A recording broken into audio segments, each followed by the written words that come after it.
Earlier this week, late last week, really recently, Amazon let it slip that they were getting a Prime delivery van from Rivian, and Rivian had yet to announce such a thing. They just had their partnership was all that they had announced up until this point, and this thing is beautiful. Let me see if I can make this bigger. I cannot. Uh-oh. Yeah. So here we go. So this is Hey, what this is what it looks like. Yeah. Yeah. I want to turn that into a motorhome. That's what I was just telling Russell before the show. That is a conversation we had before the show. I so want one of these to turn it into a camper. Damn it. So I said that even if for some reason Rivian doesn't sell these direct, say it's just Amazon exclusive, there's going to come a time where they have to liquidate these things. And at that point, you buy it wholesale and turn it into an RV. You know that might not happen. UPS does not sell their retired vans. They grind them up.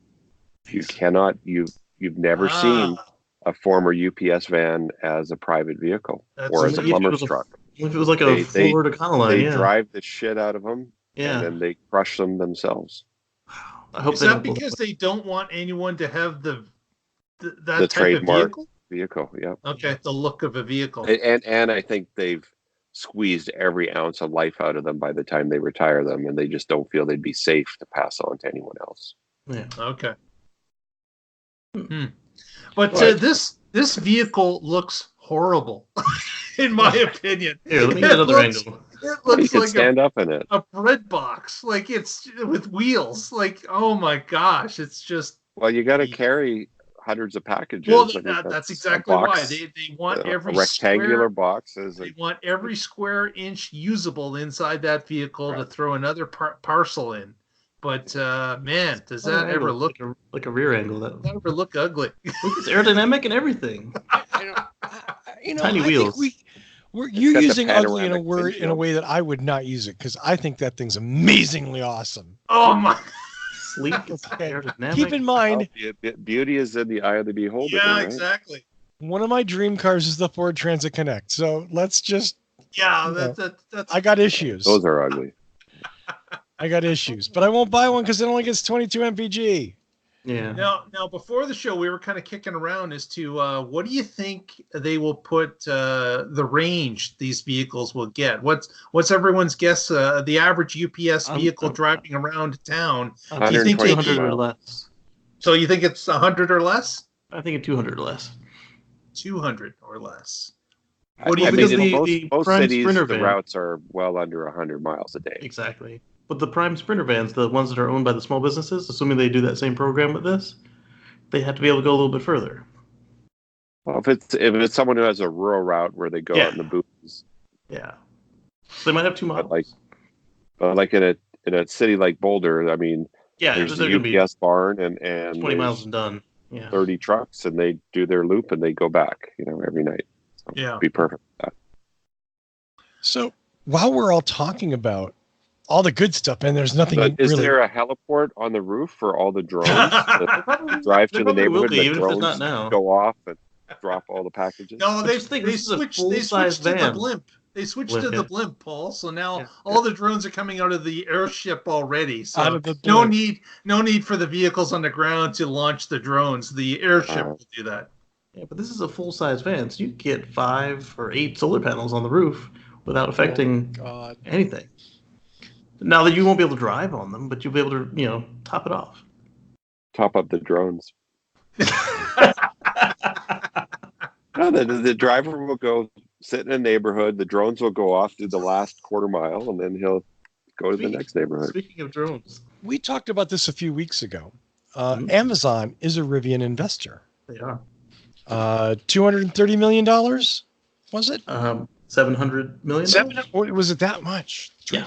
That was the change in Bezos' sofa, but that's right. Yeah. Bezos just found that in his shorts and went, you know what? Let's invest this in something. This will work.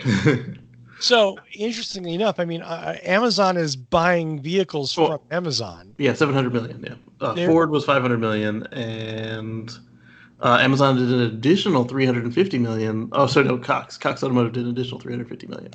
There we go. So they're kind of buying stock in a company they own part of. Yeah. They're sort of pumping their own stock in a way. I'm not saying this is a bad thing, like good for them, right? Obviously they're believers. And I'm a huge Rivian fan. I love them. I think they're doing a lot of things right. And I hope that their production vehicles, when we see them, are everything that they promised them to be, because they're very cool. It's interesting that Amazon jumped in front of this, and we had no clue that Rivian even considered a van before this. Like, it was rumored or speculated, but not widely. Not a delivery. Rivian kept, right, because especially because Rivian kept shooting it down. But it'll be interesting to see if these jump in front of the customer deliveries, because they are going to have the Tesla problem where they're going to have trouble keeping up with manufacturing unless they do like GM and Ford have done in the past and sub it out. They could do that. Well, and so the delivery schedule is staggered. They're not even going to get vehicles, I think, until 2022. Right. But and then 2023, 2024, and through 2025. So 100,000, there's a big chunk, and then I think there's 3 other little deliveries. Right. I mean, I think it's pretty cool because it's going to get like other people seeing these vans going, oh, they're all electric. Maybe I could use that for my business. You know, Amazon believes in it. And then we had already talked a couple weeks ago about Elon talked about getting together with Daimler again and redoing the Sprinter van. So either they'll probably do it their own or they'll finally get back together again, bring the band back together. So there's going to be, I don't know why they didn't start with businesses first, because like you said, the bean counters, this is their dream. Like zero maintenance, well, not zero, but near zero maintenance, and the fuel cost is like and dedicated routes, and you know exactly how far they're going, and you know how much battery and charge to put in them. It makes complete sense. Mm-hmm. Yeah, absolutely. It's a great use for that. There's no doubt about it.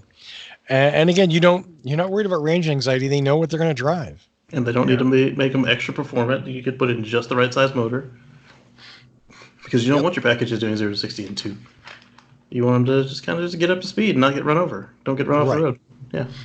Go up a hill. Well, and those vehicles, I mean, those package delivery trucks don't need a lot of power. They're not hauling steel. You know what I mean? They're hauling, for the most part, they take up much more room, cubic space, than they actually carry in weight. Yeah.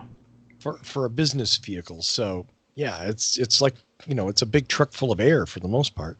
Yeah, I was reading one of these commercial vehicles that said if you're going to fill it up with like gravel or whatever, that like it goes from being the whole space to like being like 2, maybe 3 rows of bags, and then you're done.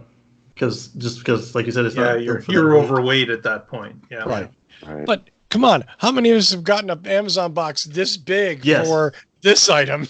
Yes. I mean, what, you guys don't order rocks every week?